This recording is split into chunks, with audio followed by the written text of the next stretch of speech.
அடங்காத அசுரந்தா ஒருத்தனை பார்த்தா மனுஷந்தா தோளோடு தோள் நின்னா தருவானே உசுரதா. அவனை கண்டினியூஸா வாட்ச் பண்ணிட்டு கதை இது எல்லாத்துக்கும் காரணம் அந்த கீர்த்தியா தான் இருக்கும். அவதான் இல்லாதது பொல்லாததா சொல்லி பிரச்சனையெல்லாம் இழுத்து விட பாப்பா. திருமாமா உண்மையிலே நல்லவர்தான். அந்த கீர்த்தியோட குணம்தான் ரொம்ப கெட்டது. அவதான் நம்ம யாரும் ஒத்துமையா இருக்க கூடாதுன்னு ஏதாவது ஒரு சூழ்ச்சி பண்ணிக்கிட்டே இருப்பா. இப்ப கூட உங்களுக்கு சம்பளம் கொடுத்தது திருமாமாவுக்கு தெரியாதுன்னு தான் எனக்கு தோணுது. இது எல்லாமே அந்த கீர்த்தியோட வேலைதாங்க. அது எப்படிங்க நீங்க இவ்வளவு உறுதியா சொல்றீங்க? எனக்கு கீர்த்திய பத்தி நல்லாவே தெரியுங்க. இது வரைக்கும் நான் உங்ககிட்ட கீர்த்திய பத்தி சில உண்மைகளை சொல்லாம விட்டுருக்கேன். நம்ம 2 பேரும் நல்லா இருக்க கூடாது, இந்த குடும்பம் ஒற்றுமையா இருக்க கூடாதுன்னு அந்த கீர்த்தி தான் வரிசையா தப்பு மேல தப்பு பண்ணிக்கிட்டு இருக்கா. உங்களுக்கு ஞாபகம் இருக்கா? நான் சமைச்ச சாப்பாட்டுல கருப்பு மூச்சு விழுந்துச்சு, அவங்க அம்மா உயிருக்கு ஆபத்துன்னு சொன்னால, அது எல்லாமே அவ பண்ணதுதான்.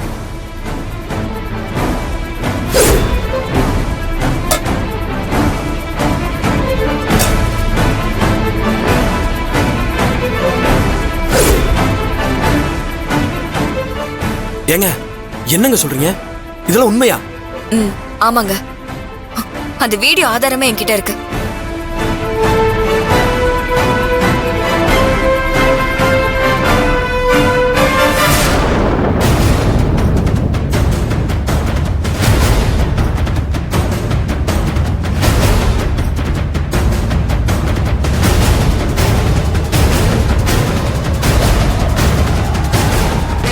அவ பண்ண தப்ப அத்தனையும் நான் மன்னிச்சு விட்டதுக்கு காரணம் நம்மளோட குடும்பம் ஒத்துமையா இருக்கணுங்கிறதுக்காக தான்.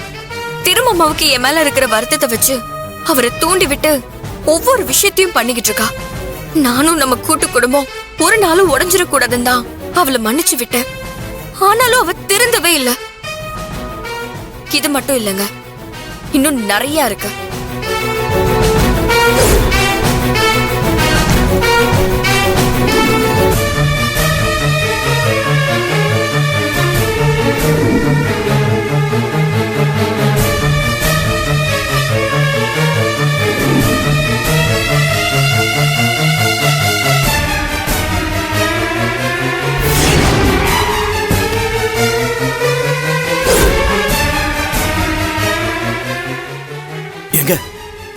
என்னங்க சொல்றீங்க? நீங்க சொல்றதெல்லாம் உண்மைதானா?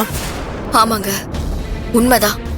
அடுக்கடுக்க அந்த கீர்த்தி தப்பு மேல தப்பு பண்ணிக்கிட்டே தான் இருக்கா. ஒவ்வொரு தடவையும் உங்ககிட்ட நான் சொல்ல வரும்போதெல்லாம் நமக்குள்ள ஏதாவது ஒரு பிரச்சனை வந்துரும். அதுவும் இல்லாம நான் உங்ககிட்ட சொல்லி நீங்க கோவத்துல ஏதாவது தப்பா முடிவெடுத்து ஏதாவது பண்ணிட்டா இந்த குடும்பத்தோட மானம் மரியாதை எல்லாம் போயிரும்னு தான் நான் இவ்வளவு நாள் உங்ககிட்ட சொல்லல. நல்லவங்க மாதிரியும் இந்த குடும்பத்துக்காக வாழ்றவங்க மாதிரி இருந்துகிட்டு எப்படி அவங்களால வீட்டையும் ஹோட்டலையும் கெடுக்க தோணுது? இதெல்லாம் அண்ணனுக்கு தெரிஞ்சா அவர் மனசு என்ன வேதனைப்படும்னு என்னால யோசிச்சு கூட பார்க்க முடியலங்க. திருமாமாவுக்கு இது எதுவுமே தெரியாதுங்க. அவர் கீர்த்திய அளவுக்கு அதிகமா நம்புறாரு. இப்ப கூட இந்த கல்யாண விஷயத்துல அவர் யோசிக்க விடாம செய்யறதும் கீர்த்தியோட வேலையதான் இருக்கும்னு எனக்கு சந்தேகமா இருக்குங்க. நீங்க சொல்றதெல்லாம் உண்மையா தாங்க இருக்கும். நீங்க என்கிட்ட உண்மையெல்லாம் சொல்லும்போது நானும் உங்ககிட்ட ஒரு ஒரு உண்மை சொல்லணும்.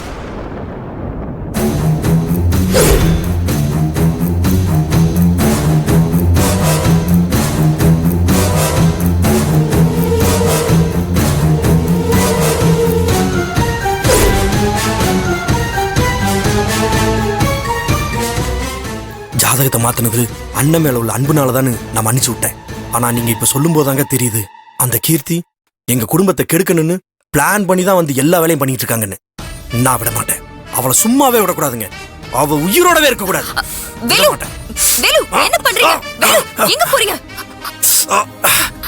நீங்க இப்படி கோவப்பட்டு ஏதாவது பண்ணுவீங்கன்னு தான் நான் உங்ககிட்ட சொல்லாம இருந்தேன். இப்ப நம்ம 2 பேருக்கும் எல்லா உண்மையும் தெரிஞ்சிருச்சு. நாம கோவப்பட்டு காரியத்தை கெடுத்துட கூடாது. அந்த கீர்த்தி சூழ்ச்சி பண்ணி உங்களையும் திருமாமாவையும் பிரிக்க திட்டம் போட்டிருக்கான்னு நமக்கு தெளிவா தெரியுது. அதனால ஈஸியா அவளோட திட்டத்தை நம்ம நடக்க விடாம பண்ணிடலாம். அது எப்படிங்க முடியும்? அண்ணன் அவங்க மேல உயிரவே வச்சிருக்கிறாரு. நாம சொன்னா அவர் புரிஞ்சுப்பாரா? அவரை பொறுத்த வரைக்கும் நீங்க தான் எங்க குடும்பத்தை பிரிக்க வந்தவங்கன்னு நினைக்கிறாரு. இதை எப்படி நம்ம அவர்கிட்ட சொல்லி புரிய வைக்கிறது? இங்க பாருங்க, திருமாமாவுக்கு நாம சொல்லி எதுவும் புரிய வைக்க முடியாது. நம்ம முதல்ல கீர்த்தியோட சூழ்ச்சிய அவருக்கு தெரியற மாதிரி பண்ணிட்டாலே போதும். அவரு தெளிவா புரிஞ்சுப்பாரு. அதுக்கு நமக்கு இருக்கிற ஒரே வாய்ப்பு பூஜாவோட கல்யாணம் தான். அது எப்படிங்க முடியும்? பூஜா கல்யாணத்தை நாம நடத்தக்கூடாதுன்னு சவால் விட்டுருக்கோமே, அப்புறம் எப்படி அண்ணனுக்கு புரிய வைக்கிறது? அந்த பிரம்மா குடும்பம் கெட்டவங்கன்னு நாம மாமாவுக்கு தெரிய வச்சுட்டாலே மாமாவுக்கு கீர்த்தியோட சூழ்ச்சியெல்லாம் தெரிஞ்சிரும். அதனால முதல்ல நாம அந்த வேலையை பார்க்கலாம். நீங்க சொல்றது சரிதாங்க. உங்களுக்கு இந்த விஷயத்துல நான் உறுதுணையா இருப்பேன். இனிமே ஒரு நாளும் உங்களை நான் தோக்க விட மாட்டேன். இந்த ஒரு வார்த்தை போதுங்க, நாம இந்த சவால நிச்சயம் ஜெயிப்போம். நீங்க என் மனைவியா கிடைச்சதுக்கு நான் கொடுத்து வச்சிருக்கேனுங்க. உண்மையாவே எங்க குடும்பத்துக்காக நீங்க ரொம்ப கஷ்டப்படுறீங்க. அது ஏன் குடும்பம் வேலு. நாம எல்லாரும் ஒத்துமையா கடைசி வரைக்கும் சந்தோஷமா இருக்கணும். அதுதான் என் ஆசை. சரி, கீழே வாங்க போலாம். அம்மா அப்பா என்னமோ ஏதோன்னு பயந்துட்டு இருப்பாங்க. முதல்ல அவங்கள பார்த்துட்டு வந்துருவோம். சரிங்க, வாங்க. போலாம். என்னங்க, செல்வி போய் இவ்வளவு நேரமாச்சு. வேற எதுவும் பிரச்சனை இருக்குமோ? நீ பயப்படாம இரு, அதெல்லாம் ஒண்ணும் இருக்காது. மாப்பிள்ளைட்டு பேசிட்டு வரேன்னு போயிருக்கால, வரட்டும். ஆண்டி, அங்கிள் சொல்ற மாதிரி எதுவும் ஆகாது. செல்வி எதுவா இருந்தாலும் பாத்துப்பா. நீங்க தைரியமா இருங்க. ஆண்டி, அதோ செல்வி வரா.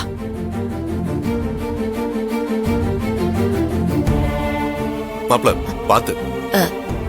என்ன செல்வி, மாப்பிள்ளை ஏன் கீழே கூட்டிட்டு வந்த? என்னாச்சு செல்வி? நீங்க நினைக்கிற மாதிரி எதுவும் பெரிய பிரச்சனை எல்லாம் இல்ல. வழக்கம் போல அந்த கீர்த்தி தான் வேலுவை இந்த மாதிரி பண்ணிருக்கா. அத நினைச்சுதான் பாவம் இவரு கவலையில இருக்காரு.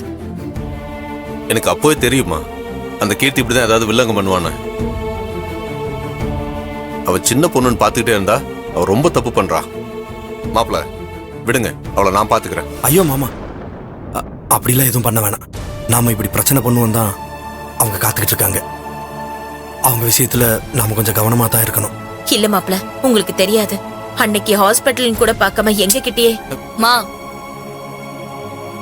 நான் அவர்கிட்ட கீர்த்திய பத்தி எல்லா உண்மையும் சொல்லிட்டேன். இப்பதான் அவருக்கு அவளை பத்தியும் அவளோட சூழ்ச்சியை பத்தியும் தெரிய வந்திருக்கு. இன்னைக்கு ஹோட்டல் எல்லாரும் முன்னாடியும் அவரை அவமானப்படுத்துற மாதிரி நடந்துகிட்டா. அதனால்தான் அவர் அப்செட் ஆயிட்டாரு. இனிமே அவளை எப்படி சரி கட்டணுமோ அப்படி சரி கட்டணுங்கிற முடிவோட வந்திருக்கேமா. என்னம்மா சொல்ற? அவளை சரி கட்டணும்னா திருமாப்பிள்ளைக்கு எல்லாம் தெரிஞ்சா மட்டும்தான் அவளை வழி கொண்டு வர முடியும். ஆமாப்பா, அதுக்காக தான் நாம ஒரு பிளான் பண்ணணும்.